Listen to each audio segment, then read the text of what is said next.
Hey guys, Martial Arts Militia here. My name is Matthew. And today's video is going to be a range report on the old and new Walther PPK.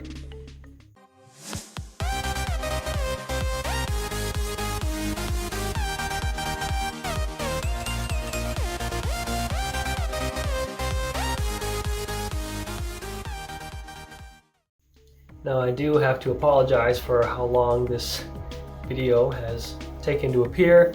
I think the last video I made was 5 months ago. Mostly because of work, as you guys know. Work hasn't changed that much. I did go from like 63 clients to like 55, but it hasn't gotten any easier. I think people just keep asking for more stuff, and so it's like I literally go into the office, finish yesterday's notes, and then do today's appointments and all the other stuff that people ask. It's like I don't come back 2 times. I come back for lunch, and then I come back at the end of the day. And then I repeat that the whole day. I'm not doing any overtime because that's insane and with what I already do. So I did go back down to 40 hours, but like, man. I'm down 8 clients, but it's like the work hasn't changed, you know? I think I'm getting pretty easy 135 to 140 clients or contacts a month, which the minimum is 100, so I'll way past that. So I do apologize, the video taking so long to show up. This video for the PPK was planned after I got this gun with the rapid save quantity rapid save ball, which still works wonderfully. It works fantastic. I still use it. I have the one of the RFID things on the watch, so I just hit the button to wake it up, and then I push that against it and it opens up, or I can put in the code, or I can use a manual key, whatever. So that safe is still going on the same 2 batteries. I charged 2 batteries and I put it in there, and that's still going. So for this range report, I did bring the old PPK. So I've got the old one. This is from Inner Arms, when they used to import the PPK parts and then put it together in the United States to get over the I call it Nazi Gun Control Act because it's literally a word-for-word copy of the Nazi document. And then I also have the new one too. So I decided to just go ahead and shoot them both. You know, they're both PPKs. It's going to be the most subcompact form. So we used to do the PPKs, which had 1 round more, which defeated the 1968 Gun Control Act's arbitrary, useless law point system. Didn't make any sense. But I kind of wanted the smallest ones possible, so you know, that's why I got this one.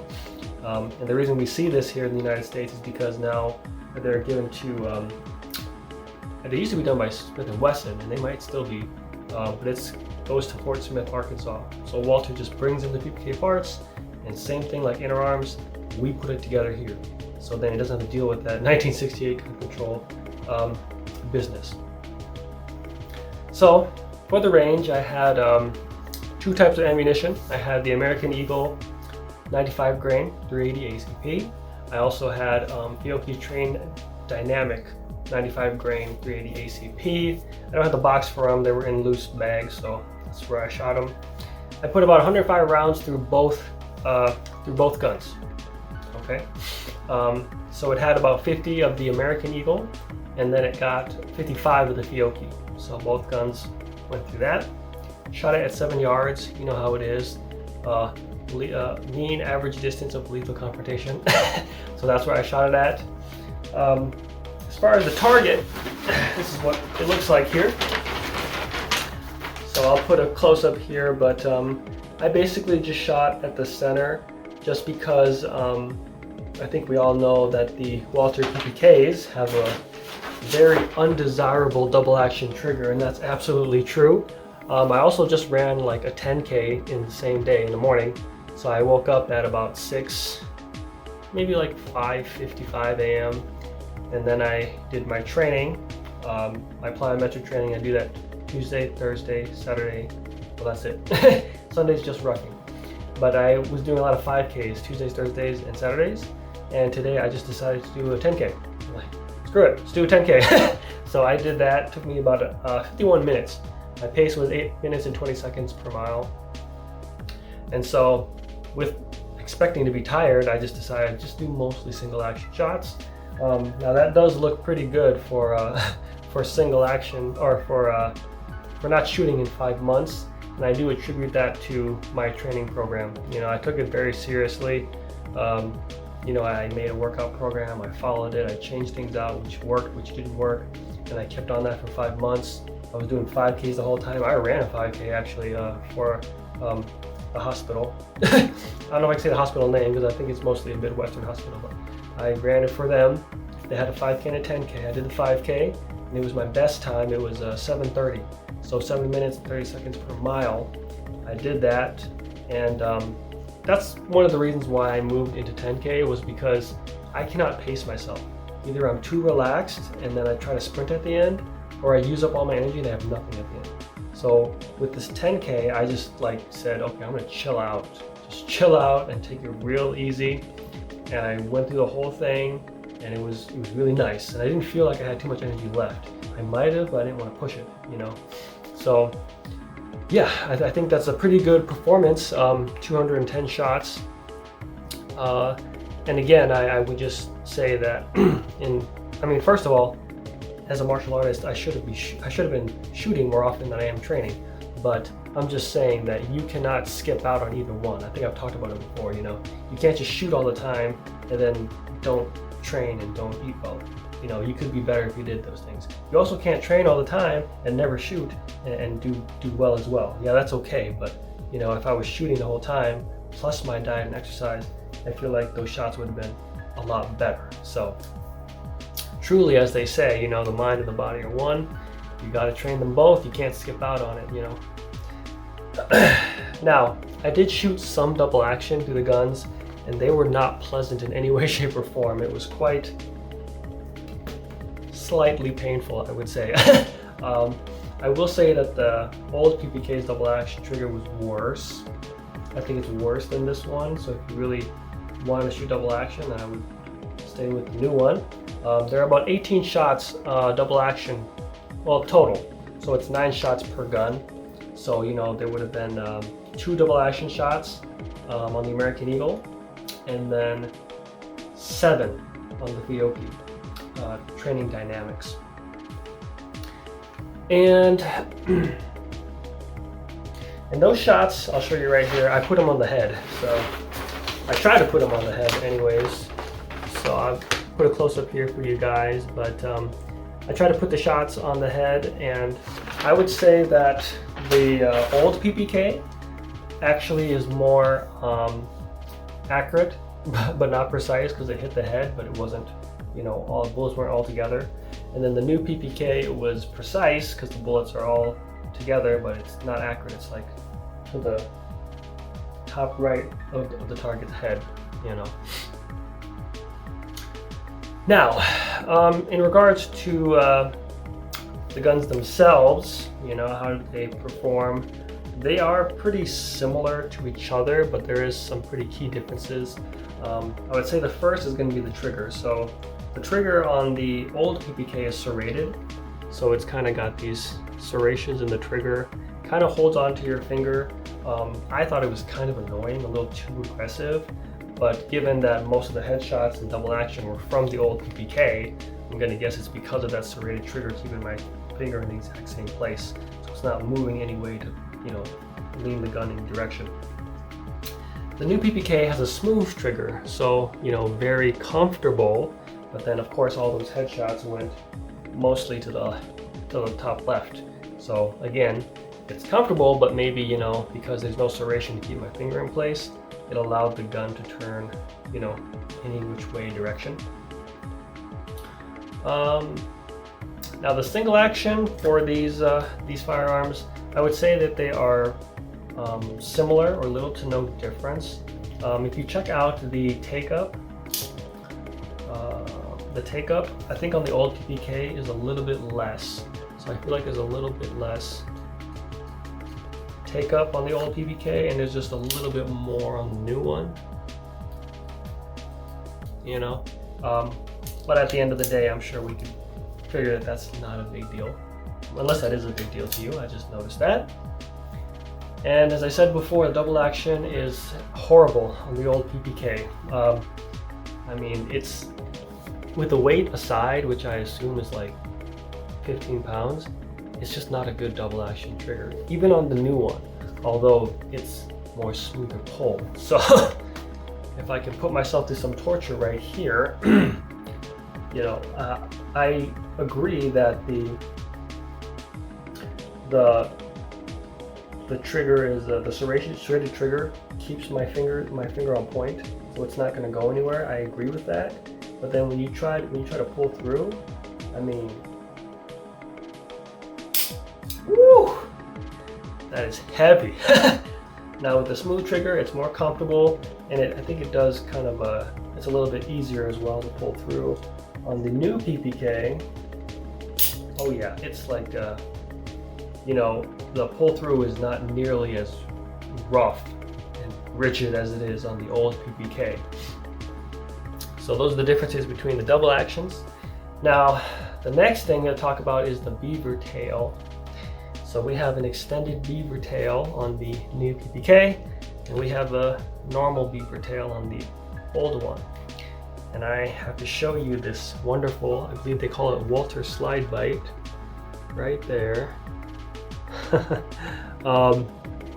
So I didn't notice any slide bite at the time, but then as the shots went on, I noticed it more. It was more like clear to me, and so I didn't know what it was. And so of course I try to think like, well, let me choke up on the gun. You know, they always tell you you know, if you're a little loose like this, they tell you to choke up on the gun like this. So I did that, and it lines up perfectly with my slide bite. So I think that's not what I want to do. But I shot like a shot, and I was like, oh, that's not right. So because I'm not too familiar with slide bite, but I always thought it was something to where people with like men with big bare hands had a problem with it, and I have very skinny hands, very bony hands, you know, so I didn't think it was a problem until like halfway through, and then I was like, oh, some skin's coming off over here. So I did try to read up on it a little bit, and what I found out is that some people say there's a way to alleviate it, but it completely modifies your grip. Now, this is a great concern because in martial arts we want everything to be the same. So let me tell you what they said.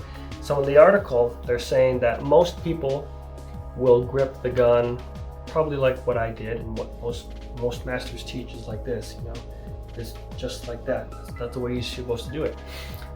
Now, the problem is that you're pretty close to the beaver tail, even on this non-extended one. Although I will say that the extended beaver tail, I think, was cutting into me a lot more than this, but I'm sure this was too.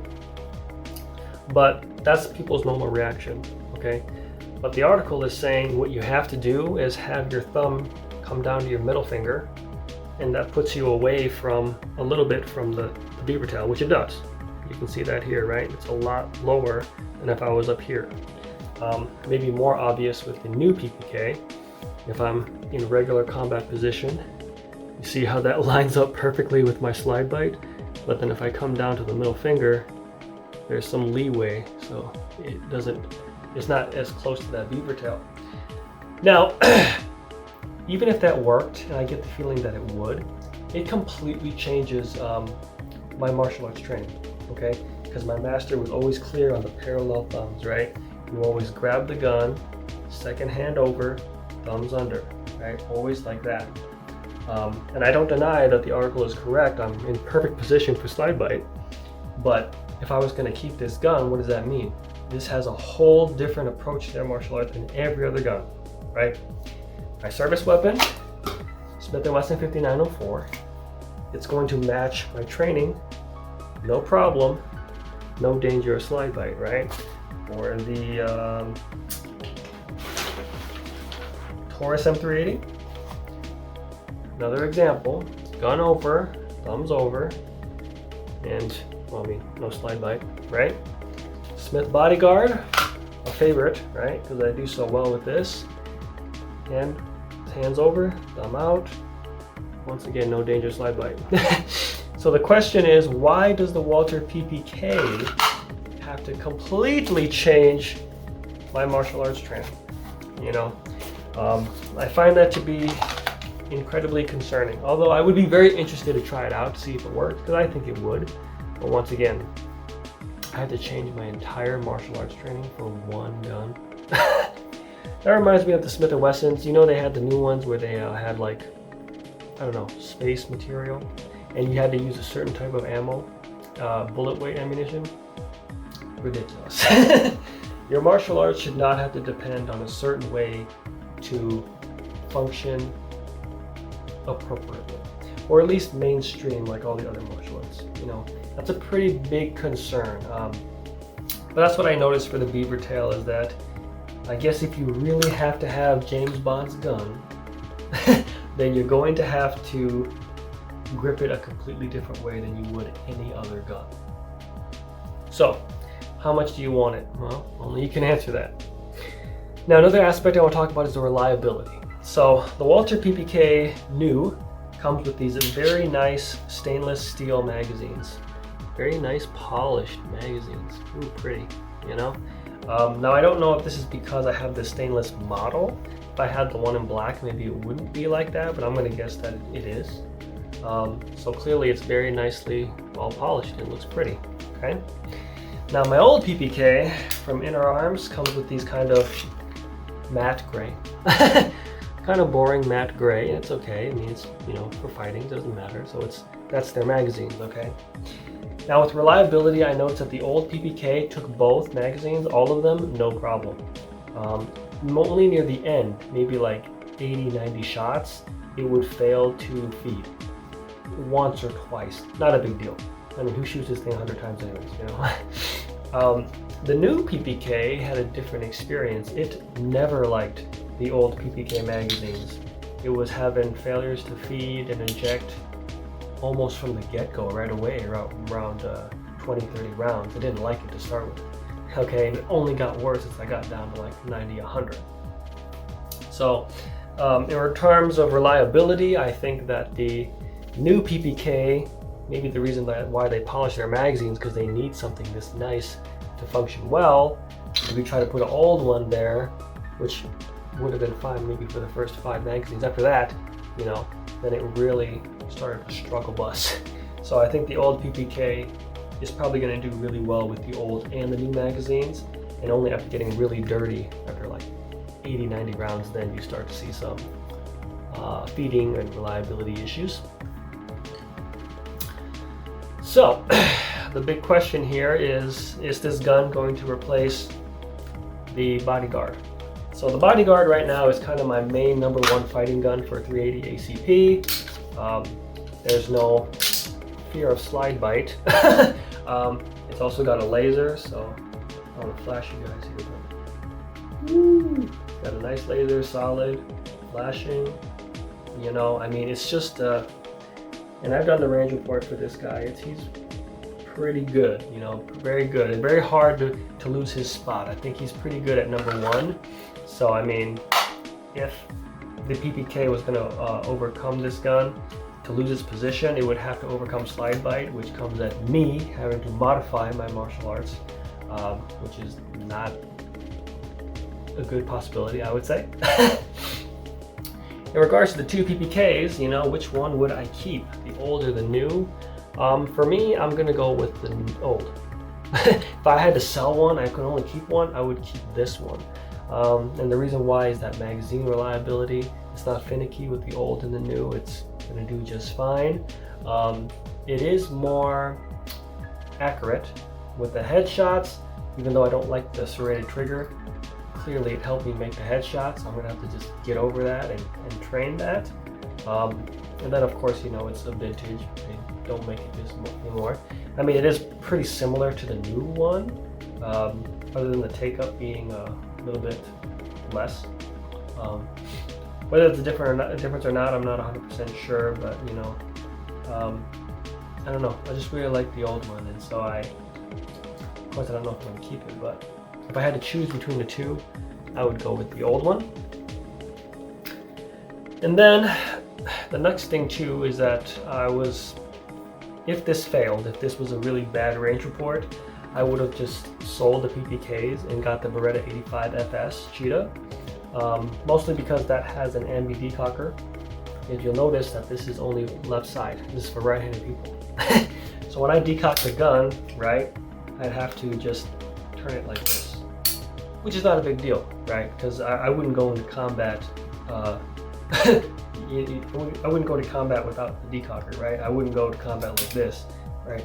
I would load up, put one in the chamber, then I would decock, and then I would holster, go to action. So it's not a big deal that the decocker is only on one side. It's just that, you know, it'd be nice if I could just, you know, decock it there. The only problem is that the Beretta 85FS is big. It's a little bit bigger than this, okay? And this is already kind of, I mean, the bodyguard's number one.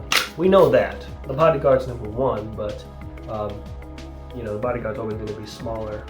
But still, you know, comparatively, the Beretta 85FS is bigger than this. So, I mean, that's quite a sacrifice for, you know, ambi decocker and 8 shots. It's also 8 shots, 2 more bullets. But yeah, those are kind of where I'm at right now. I don't think the Smith Bodyguard is going to lose its position. I think it's always going to be number one. Definitely have to sell the new PPK since I like the old one better. And then I have to decide if I want to get a Beretta 85FS Cheetah. Tough decisions, guys. Well, I can put the range footage up here for you guys to enjoy. Again, I do apologize for the 5-month-long wait on this video. I'm not making any promises for how often I can upload. Work is literally still busy. As I said, I go to work, finish yesterday's work, do today's work, eat lunch, go back to work, go home, and repeat it again until Friday.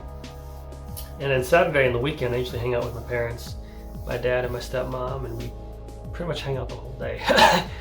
So that's why I can't do any overtime, and I haven't had time to do YouTube. But I think here or there I can just once in a while kind of, you know, put something out for you guys if I can after your time. I'll try to. So again, I hope you enjoyed the video, had something useful out of it. You can always like, comment, subscribe, and I'll see you in the next one, okay? Bye now.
martial arts!